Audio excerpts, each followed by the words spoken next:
মানে চাকরিরত অবস্থায় কিভাবে একটা চাকরি, বিদেশি চাকরিরত, বিদেশি বা সাংবাদিকতার চাকরিরত অবস্থায় কিভাবে অ্যাক্টিভিস্ট হয়েছিলেন সেটা সম্পর্কে একটু শোনেন।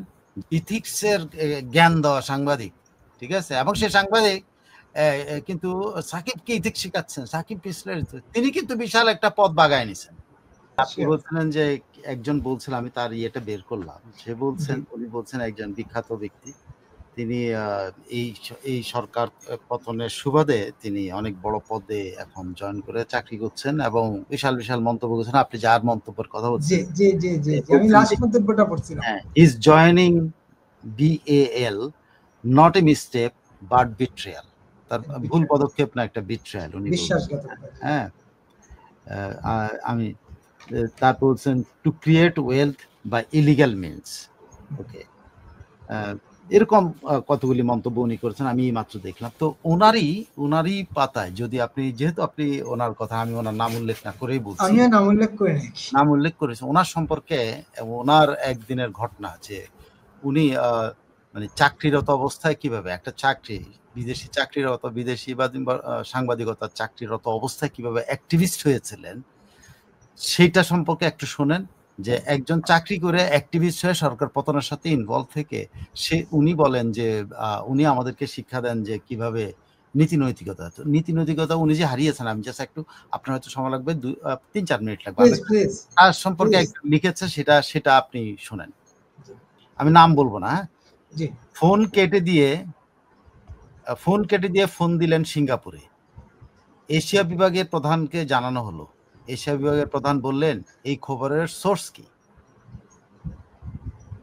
তিনি সোর্সের নাম ও পদবি বললেন এবং শর্ত দিলেন কোনোভাবেই যেন সোর্সের নাম ও পদবি প্রকাশ না পায়। দুর্দান্ত সাংবাদিকতা।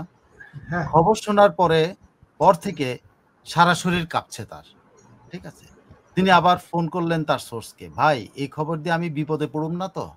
দেখেন কিন্তু, হ্যাঁ, এটা কত বড় নির্ভীক সাংবাদিকতা, যে বিপদে পড়বে কিনা আবার সোর্সকে জিজ্ঞেস করতেছে। সোর্স বিপদে পড়বে কিনা সেটা কিন্তু ইয়ে না। একজন সাংবাদিকের খেয়াল রাখা, যদি সঠিক রিয়েল সাংবাদিক হয়ে থাকে তাহলে তার সোর্স বিপদে পড়বে কিনা। আমি যতবার আপনাদের সাথে কথা বলি বা আপনারা যত কথা বলেন, আপনি নিশ্চয়ই আপনার সোর্সকে রক্ষা করবেন আগে, তাই না? উনি কিন্তু ওনার নিজের রক্ষা নিয়ে ব্যস্ত। বলছেন খবরটি শোনার পর তার সরাসরি কাঁপছে। তিনি আবার ফোন করলেন তার সোর্সকে, ভাই এই খবর দিয়ে আমি বিপদে পড়ুম না তো? আরে না, খবর কনফার্ম, সোর্স ওর দিক থেকে বলছে। ভাই আপনি কি আমারে একটা লিখিত টেক্সট দিবেন সেফটির জন্য? খেয়াল করে দেখছেন যে সোর্সের কাছে, যে সোর্সে এত বিশ্বাস করে, সেই সোর্সে কিন্তু বিশ্বাস করেন। ওনারাই ট্রাস্টের কথা বলেন, মিসট্রাস্টের কথা। উনি কিন্তু সোর্সে বিশ্বাস করতেছেন না, লিখিত একটা কিছু চাচ্ছে। এগুলো সাংবাদিকতার নর্মস এবং সাংবাদিকতার যে অনার, সাংবাদিকতার যে মানে ইথিক্স, টোটালটা লঙ্ঘন করা জিনিস। দেখেন, তিনি সোর্সের কথা ভাবছেন না, নিজের কথা ভাবছেন। যাই হোক, খবরটি পাবলিশ হলো। এক লাইনের খবর, গণ অভ্যুত্থানের মুখে শেখ হাসিনা দেশ ত্যাগ করেছে। আগুন গতিতে সংবাদটা ছড়িয়ে পড়লো সারা দেশে। এমনকি বাংলাদেশের টিভি চ্যানেলগুলো খবরটি স্ক্রল আকারে দেখাতে লাগলো। বাংলাদেশের প্রতিটা মানুষ রাস্তায় নেমে এলো, গণভবনমুখী জনতার স্রোত হয়ে গেল জনতার ঢল। আর এদিকে যিনি এই নিউজটা ওই যে সোর্সের কাছে করছেন, তিনি উত্তেজনায় কাঁপতে লাগলেন।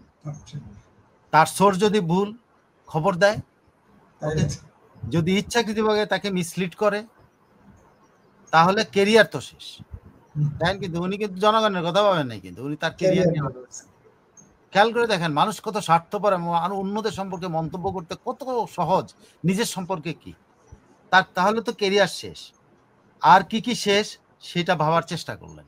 ওকে, ভেবে যেটা পেলেন সেটা ভয়ঙ্কর। সেটা হচ্ছে, আরে প্রাণে বেঁচে থাকতে পারবেন তো? হ্যাঁ, নিঃশ্বাস বন্ধ হয়ে এলো। হায়রে সাংবাদিকতা, সে নিজে মরলে মরবে, কিন্তু তার সহকর্মীরা অনেকেই বয়সের তরুণ। এই সময় মনে পড়ে গেল তার পরিবারের কথা। তার চোখ বেয়ে পানি ঝরতে লাগলো ভয়ে, ঠিক আছে। এখনো ভয় কাঁপতেছে, কিন্তু নিউজ হয়ে গেছে, ভয় কাঁপতেছে সাংবাদিক। হ্যাঁ, কি বিশাল এবং কি সাহসী সাংবাদিক। হ্যাঁ, দুঃসাহসিক অভিযান চালিয়েছেন উনি।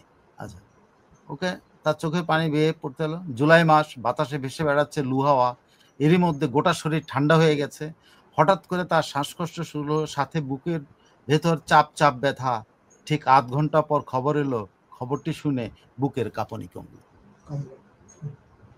এ হলো সে নির্ভীক এবং ইথিক্সের জ্ঞান দেওয়া সাংবাদিক, ঠিক আছে। এবং সে সাংবাদিক কিন্তু সাকিবকে ইথিক্স শিখাচ্ছেন, সাকিব তিনি কিন্তু বিশাল একটা পদ বাগায় নিছেন। শুধু পদ বাগায় নেন নাই, সরকারি বাড়ি টাড়িও দখল করে নিছেন। মাত্র ওনাদের সরকারের ক্ষমতা কতদিন? অন্তর্বর্তী সরকারের ক্ষমতা তো ১.৫ বছর হওয়ার কথা না, ১ বছর হওয়ার কথা ছিল। তো ১ বছরের জন্য উনি একেবারে সরকারের বাড়িতে যেয়ে উঠতে হবে? তা তো করেছেন। খালি সাকিবকে লোভী বলেন? আরে ভাই, সাকিব মিলিয়ন মিলিয়ন ডলার কামাই করছে তার পরিশ্রম দিয়ে। আর আপনি, আমি বা আমি যার কথা এখন বললাম, যার সেন্টেন্সটা আপনি লাস্টে বলছেন, তারা কি করেছেন? উল্লম্ফন ঘটিয়েছেন। জীবনে যেখানে ছিলেন সেখানে।